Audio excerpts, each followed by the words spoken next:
Hello and welcome to Byju's IAS. Let's get started and look into the first article. The first article says a turnaround in Jammu and Kashmir on Roshni Act. Before we understand what this article is all about, a small note. We would be addressing Jammu and Kashmir as the state and not as the union territory because when this was passed, it was the state of Jammu and Kashmir and not the union territory. Let's try and understand everything about this act. When you look at the public lands are controlled by the state government. This is in specific reference to the state of Jammu and Kashmir. Back then, you also had the occupants. Who are these occupants? They are the illegal encroachers. It might be the poor people who might have taken upon the agricultural land. They might have also conducted the plantation activities when it comes to orchid, or you might also have the poor people who might have also started construction activity in this particular public land for their own sustainable living. So what do we understand here? There is a public property. This public property is illegally encroached by a private individual for agricultural activity, or it might be for the construction purposes. So what should be the ideal way that the government should work? Ideally, this should be called as an encroachment. It should be declared as illegal, and ultimately whoever is encroached on the public land should be put behind bars as well. But something else happens in the state of Jammu and Kashmir back then. What is it? The government comes up with what is called as the Jammu and Kashmir State Land Vesting of Ownership to the Occupants Act of 2001. What is this legislation all about? As the very name denotes, it is vesting of ownership to the occupants. Who are the occupants? These are the people who have taken a public land, carried out an agricultural activity, or they have done some construction work, but these are the poor people, and there is a prescribed criteria that the government had come up with for whom this particular land of public property will become a private property for that individual. So what did the government do? All those occupants will be provided property titles such that they have to pay certain amount to the government of Jammu and Kashmir. So what does the government of Jammu and Kashmir do? It prescribes a particular rate, and in case there are these individuals who are able to pay that particular rate, that public land will become a private land and they would become the owners of this land. This was what the Jammu and Kashmir Roshni Act did.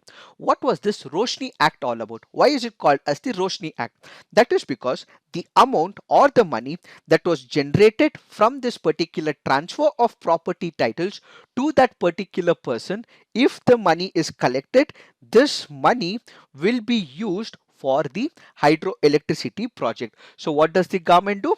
The government will transfer all the property rights to the occupants of that particular public property. A fee would be determined by the government, and if this particular fee is collected, such will be used for the hydroelectricity power project. Kindly note, this was done in order to make sure, one, there is hydroelectricity power project in the state of Jammu and Kashmir, and two, if this is declared illegal, there might also be a provision of civil unrest in the state of Jammu and Kashmir back then. Keeping these two objectives in mind, the Jammu and Kashmir government came up with what is called as the Jammu and Kashmir State Land Vesting of Ownership to the Occupants Act of 2001. Kindly remember, there was also a timeline that was prescribed for this particular law. What was the timeline? It was about 1990. So all those occupants, in case they have taken up a public land before 1990, only such people, and these people should have lived in that particular place for a longer period of time. Only such people were given this particular ownership. This 2001 Act was initially passed by the National Conference government, that which was led by Chief Minister Farooq Abdullah. With time, we have the future political parties. They also come up and make amendments as well. And the PDP Congress coalition government led by Mufti Muhammad Syed also brought a major change, and that was with respect to the cutoff year. What was put at 1990 was immediately changed to the year 2004. And later, we also have the Ghulam Nabi Azad government, which also increased the timeline from 2004 up until 2007. But there was a small change with all these reforms and amendments. What was it? When it comes to the 1990 timeline, when this particular land was given to that individual, they had to stay in that property for a very long period of time.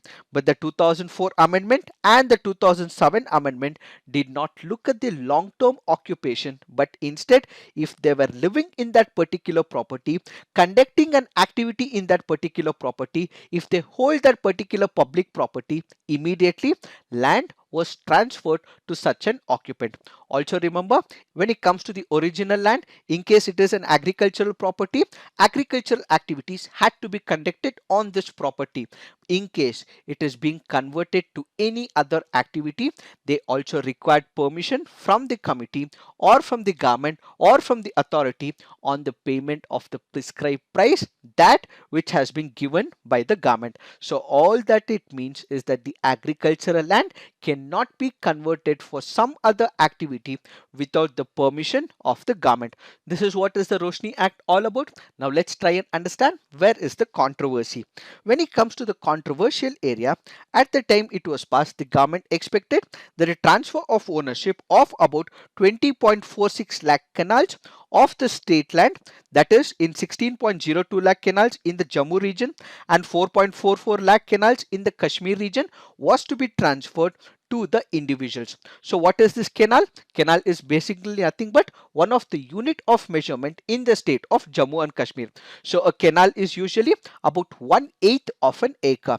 But what happens? The government set up a speculative target of about 25,000 crore. What is this 25,000 crore?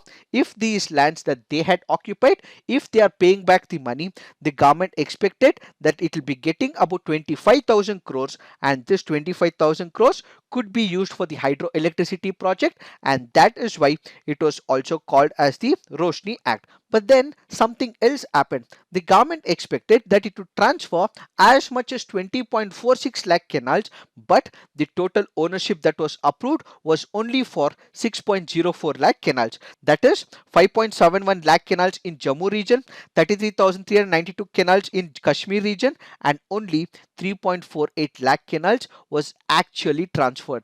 The original expectation was not met during the slow gradual progression of this particular transfer of property. So what do we actually witness? While all this was happening, CAG actually audits whether this particular process was right or wrong. The CAG, which happens to be the Comptroller and Auditor General, feels that there is a scam that is unfolding in the state of Jammu and Kashmir. Why? Because most of these land transfers that was happening in the state of Jammu and Kashmir was not for the poor people, was not for the people who wanted to have a sustainable living, but this was benefiting the politicians and the influential people. And all the allocation that was done was on the arbitrary basis, where there was a close nexus between the political parties, between the politicians, the bureaucrats, as well as influential business people. So ideally, the original intent of this particular law was to give the land to the poor people, but what is it transformed into? That this became a major scam where the land was being sent or it was transferred to the benefit of the politicians as well as the influential people. This is where the scam unfolds, and that is why we have the State Vigilance Organization, which also looked into this particular issue, and it went on to say that all the criteria prescribed by this particular law was not taken into picture, and lands were given haphazardly to the influential people. One such example is that these lands were grabbed and given to the Gulmarg Development Authority to all the private properties. The original intent was for the poor people, but ultimately it went to the influential people, and this came under the cloud of the real estate mafia. So what we see is that this became a major land scam in the state of Jammu and Kashmir. This is when in the October 2018 we have the Governor Satyapal Malik who repealed this Roshni Act. So what did he say? All those allotments that which have been made previously, this will not be disturbed. So in case there is a land which has been given to a particular person who is poor, such will not be disturbed, but this will act in a progressive manner. So what is the progressive manner? In case there is any allotment of the land that will happen in the near future, or there is a case which is currently being looked into, such lands and its transfer of property will stand suspended, says the Governor Governor Satyapal Malik as he repealed the Roshni Act in the year 2018. So the retrospective effect will not work, but it will happen only for the prospective effect, says this particular order released by the governor back in the year 2018. That is when there was another public interest litigation which was also filed in the High Court of Jammu and Kashmir. The High Court of Jammu and Kashmir looks into this particular scam which happened to unfold in the state of Jammu and Kashmir, and finally we had this particular delivery of the High Court that came up and said that this entire act came up by the state government of Jammu and Kashmir was unconstitutional, it is illegal and unsustainable as well. It in fact ordered the CBI to also look into this Roshni Act as well. So what did the High Court say? The High Court in this particular case went on to highlight two important parameters of the Constitution. One, it spoke about Article 21. How does the High Court of Jammu and Kashmir invoke Article 21? It says that we have two ingrained aspects of Article 21. One is right to health, the other is right to environment as well. When this public property is taken away, given to the private individuals who are influential people and not the poor people, in such a scenario, they are violating some of the fundamental aspects of right to health as well as right to environment. How? This is a public property. Ideally, this could have been used for the construction of hospitals, or this could have also been used for the construction of good environment, parks, so on and so forth. If the government is taking away the public land, giving it to the private individual, the health of a person is violated, the environment in that particular region is violated, and ultimately the ingrained aspects of environment and health under Article 21 is getting violated. So it strikes down this particular scam of the Roshni Act and declares it as unconstitutional, illegal and unsustainable. And now, in a twist of turns, we have the Jammu and Kashmir government, which is now a union territory, which is approaching the High Court to file a review petition. Why is the government looking at filing a review petition? That is because when this land was given to few people, there might be poor as well, there might be rich as well. In case the land is grabbed away from the poor people, it might not look good and it is the common people who would suffer. There might be landless cultivators, there might be individuals who might not have anything, and bringing them together, the rich and the poor, and merging them, clubbing them on a similar platform is not right. So it is asking the High Court to review its own judgment such that it is only the rich who is stripped off, taken away, and all the criterias that have been put up in the Roshni Act is immediately taken into picture, and the lands that have been given to the homeless community and the common people is still kept intact, says this review petition. Let's wait and watch what this review petition has to say, and we will also see what the High Court has to say in the near future. It is this that we have to understand with reference to this article. Now let's look into the next article. This article says the Facebook feud. We have the social media giant, and that happens to be Facebook. Facebook is now being sued by the Federal Trade Commission. What is this Federal Trade Commission? In India, we have something called as the Competition Commission of India. What does the Competition Commission of India do? It makes sure that there is competition, there is no monopoly, there is no disturbance in the market, the customers have enough competition so that they would be able to buy couple of products, and it is at the same time making sure that there is a regulatory mechanism to make sure that there is competition when it comes to the market. A similar one when it comes to the United States of America is what is called as the Federal Trade Commission. So this happens to be the US agency which seeks to protect consumers and also protect competition. Now the important question is, what are the core arguments made against Facebook in the lawsuits? We have the plaintiffs, which happens to be the Federal Trade Commission. We also have the attorney generals of all the United States except Alabama, Georgia, South Carolina and South Dakota, who have filed a lawsuit against the Facebook. Why? Because they feel that Facebook has conducted an anti-competitive conduct. When you look into this aspect, who is going to be the major sufferers? One is the customer, the other is the advertiser. How is the customer impacted? Because there is competition, because there is monopoly, because Facebook is not letting any other people or a company grow in United States of America, there is no competition for the customers. Since there is no competition, customers has to only use Facebook, says this particular lawsuit. And at the same time, when you look at Facebook, when it initially came into the social marketing and the social media, what it always looked at was privacy. So it gave huge amount of respect to a person's privacy.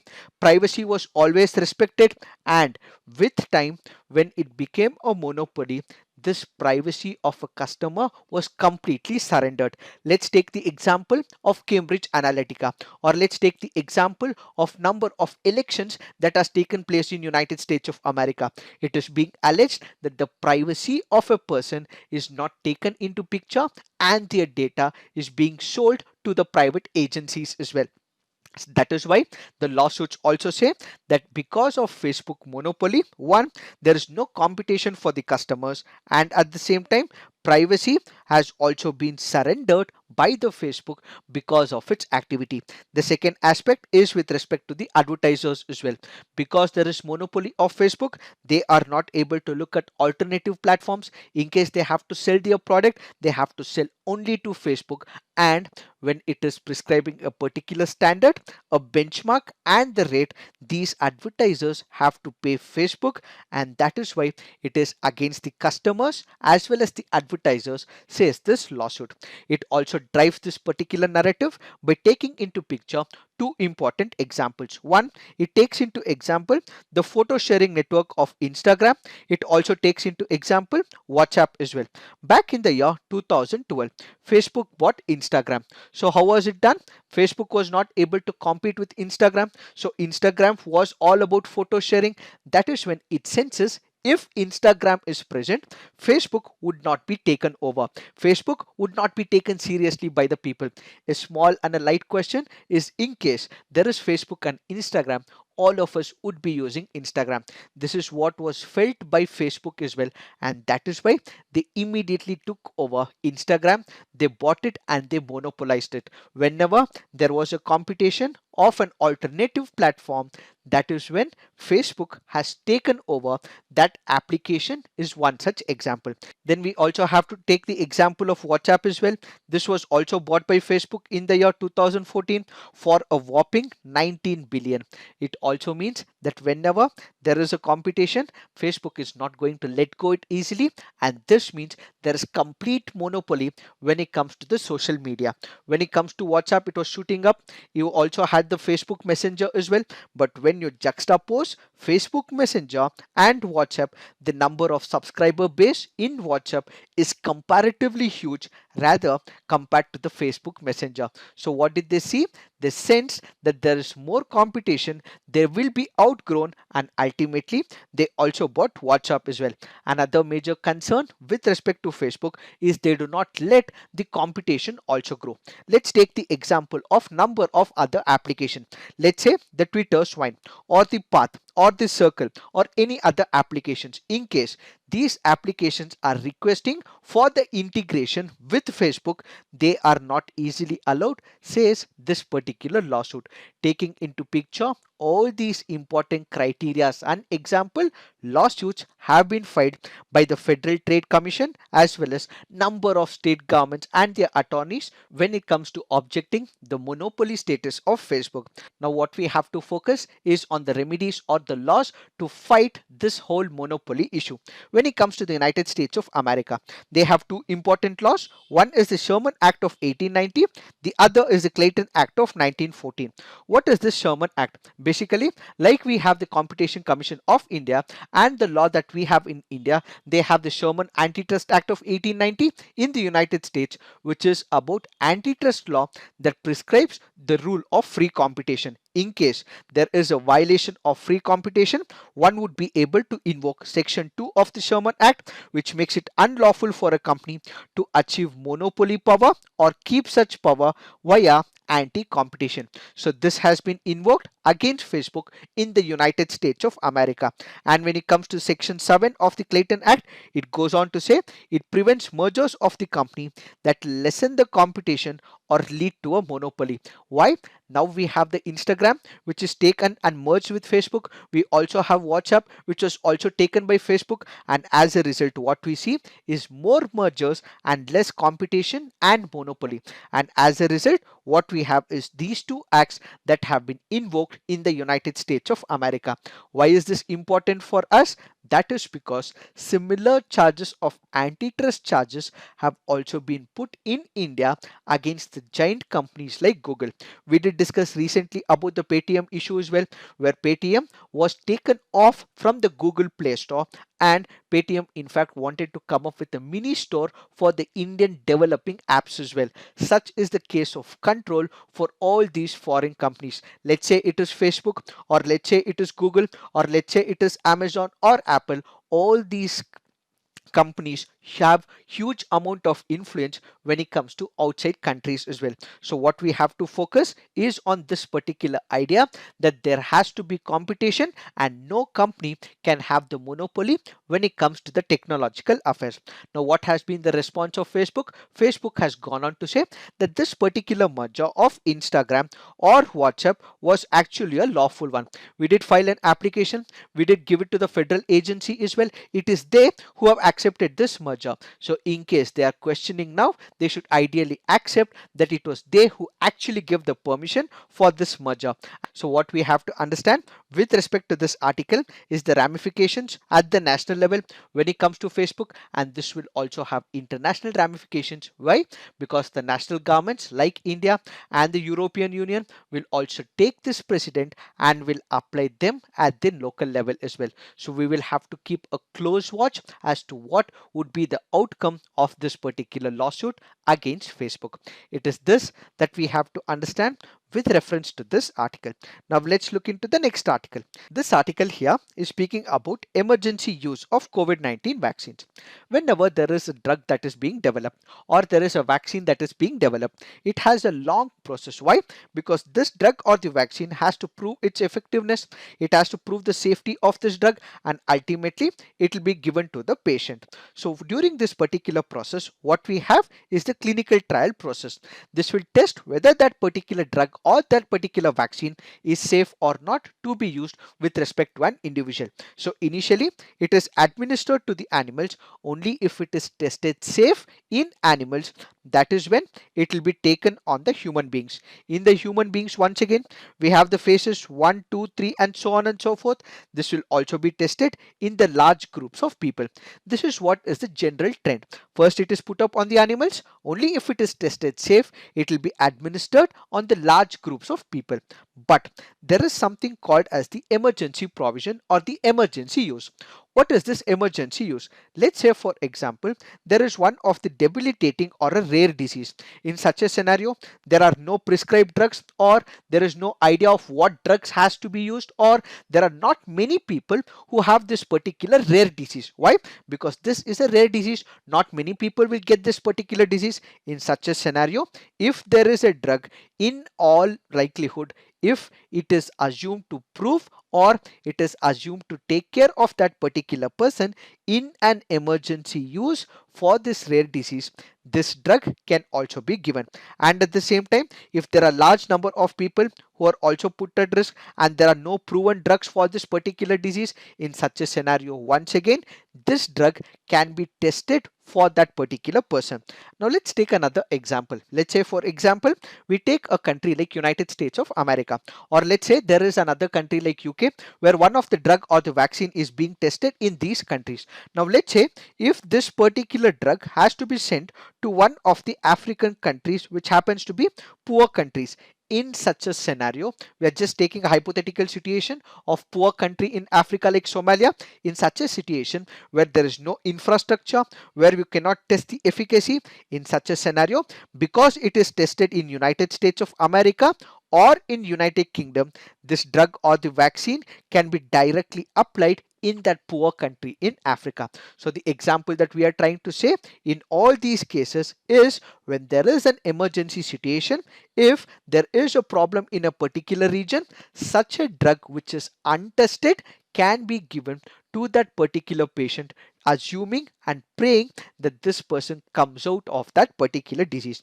When it comes to India, India does not have an explicit law when it comes to emergency administration. So what we have is the new drugs and the clinical trial rules of the year 2019. So according to this particular law, it goes on to say what is called as the accelerated approval process. In case there is a severity of the disease, there is urgency, rarity, or lack of alternative treatment. In such a scenario, the regulator in India, which happens to be the DGCA, will have all the power, the right to waive the local clinical trials if a drug has been proved elsewhere in some other country. So they don't have to prove it in India, but in case there are details that it has proved its efficacy, the safety in some other country, the same statistics can be used in India and it can be administered to the patients in India, says this new drugs and clinical trial rules of 2019. It is this that we have to understand with reference to this article. Now let's look into the next article. This article here is speaking about the establishment of diplomatic relationship with Israel as well as Bhutan. Kindly remember, this has nothing to do with United States of America. This has nothing to do with the Abraham Accords. This has nothing to do with UAE as well as other West Asian countries which entered into a diplomatic relationship with Israel. This is where we have to understand, in case there is a preliminary practice question about Abraham Accords and something, this has no reference to United States of America and Abraham Accords. This is an independent relationship that which has been established between Bhutan as well as Israel. Also remember, when it comes to the preliminary examination point of view, Bhutan has diplomatic relationship with about 54 countries and also European Union, but it does not have any of the diplomatic ties with any of the permanent UNSC members. It can be US or it can be UK or it can be France, it can be Russia, even the close next door neighbor China. It does not have any relationship with respect to all these countries as well. Now the question is, why is that Bhutan has entered into a diplomatic ties with Israel? That is because Israel and Bhutan already had number of cooperative developmental activities like the agricultural training with respect to Bhutan. But now what they have is the formal interaction. So going forward, what they will have is share the resources and cooperation when it comes to the water management, technology, human resource development, agricultural sciences, and similar areas where Israel's advancement in the technology will be given to Bhutan and they will also prosper in the near future as well. Also remember, Bhutan had also established similar relationship with Germany few months back and India had supported this particular move as well. And as of now, India has not responded to Bhutan and Israel's relationship. In all likelihood, India will also entertain it and they will also be supportive to this diplomatic ties as well. It is this that we have to understand with reference to this article. Now let's look into some of the preliminary practice questions. Patalgadi movement was started by tribals in the state of, is it in Chhattisgarh, Nagaland, Jharkhand or Madhya Pradesh? The answer to this is Jharkhand. Why have we taken this practice question? Because of the reference given under this article. So when it comes to Patalgadi, it literally means carving on a stone. This is an historical and an ancient practice followed by the tribal communities in the state of Jharkhand. Adivasis usually erected stones to mark the birth as well as the death of a person. So we have the Patalgadi movement, which happens to be the movement that was started by the indigenous people in the tribal heartland for their right of self-government, where the entry of outsiders was also restricted. This self-government was in reference to the PISA Act, and all the rules that were laid under the PISA Act was engraved on this particular stone so that the people in this particular region of Jharkhand came to know about their rights in the form of stones, and that is what is called as the Patalgadi movement. Now let's look into the next practice question. Inner line permit is operation in which of the following states? Arunachal Pradesh, Assam, Manipur, Meghalaya, Mizoram, Nagaland. The answer to this is 1, 3, 5 and 6. Why have we taken this practice question? Because of the reference given under this article. Currently, we have the ILP, which happens to be the inner line permit, which is currently present in the state of Arunachal Pradesh, Manipur, Mizoram, and Nagaland. And there is a pressure group in Meghalaya, which is also requesting for the implementation of inner line permit in the state of Meghalaya. Now let's look into the next practice question. Arrange the following hills from south to north. We have the Palani Hills, Chevroy Hills, Javadi Hills and Nilgiri Hills. The answer to this is 1, 4, 2 and 3. Why have we taken this practice question? Because of the reference given under this article. This article currently goes on to say that in Western Ghats and in tropical montane grasslands there has been effective increase of the invasive species. Because of increase of the invasive species, what we have is the reduction of the endemic species, and as a result what we have is the extinction of the endemic species. In order to overcome this, they have suggested some recommendations. What are these recommendations? One is to isolate all these exotic trees, make sure that we incorporate the mechanical approach, the chemical approach and the biological approach to make sure that all these invasive species are removed, and what we give importance is to the endemic species in this particular locality. Now let's look into the next practice question. Consider the following statements. 2001 to 2011 was the first decade in the last 100 years which has not only added lesser population as compared to the previous ones but also registered the sharpest decline in the decadal growth rate. India is a signatory to Program of Action of the International Conference on Population and Development of 1994. Which of the above statements are correct? The answer to this is both. Why have we taken this practice question? Because of the reference given under this article. So there was a petition that was filed in the Supreme Court of India asking the central government to come up with a particular law which actually restricts the number of children that a couple would be able to bear. But in this particular backdrop, the central government has gone on to say that the central government is not planning to coerce the couple to have a certain number of children in order to curb the population explosion. Why? It says that taking the international experiences, in case we are forcing the couple to have a restricted number of children, this will have a counterproductive issues. This will also have an imbalance when it comes to the demography. So as a result, the central government has said that it is not planning to come up with a law to restrict the number of children that the couple will be able to have. It is this that we have to understand. Also remember, from the preliminary examination point of view, India is a signatory to the Program of Action of the International Conference on Population and Development that was signed back in the year 1994. Now let's look into the next practice question. Nupilan Day is celebrated in the state of, is it Assam, Goa, Punjab or Manipur? The answer to this is Manipur. Why have we taken this practice question? Because of the reference given under this article. This is usually celebrated on December 12th and this incident happened in the year 1939. This is where the women fought against the British after some of its officials colluded with the traders to export the nutritious Manipuri rice, pushing people to the point of starvation. Because the nutrition rice that was prevalent back then was not given to the people and it was exported, it resulted in a famine-like condition in the state of Manipur. That is where women fought against the British officials, and that is what is called as the Women's War, or this is also called as the Nupilan Day. Now let's look into the next practice question. Consider the following statements.